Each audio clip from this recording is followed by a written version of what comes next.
தாத்தா நீங்க எத்தனை வருஷமா கடை வச்சிருக்கீங்க? 40 வருஷம். சுத்தமான செக்கெண்ணெய் அப்படிதானே எல்லாமே? தேங்காய் எண்ணெய். நான் இன்னைக்கு 1/2 லிட்டர் தேங்காய் எண்ணெய் வாங்கலான்னு வந்தேன். வேற என்னென்ன எல்லாம் இருக்கு? தேங்காய் எண்ணெய், செக்கெண்ணெய், அப்புறமா ஆமணக்கு எண்ணெய் இருக்கு, நல்லெண்ணெய். வேற என்ன எண்ணெய் எல்லாம் இருக்கு தாத்தா? வேப்பெண்ணெய், இன்னொன்னு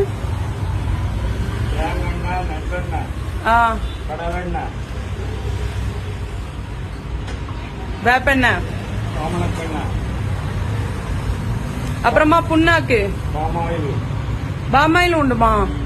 சரி சரி. என்ன புண்ணாக்கா? எள்ளு புண்ணாக்கு.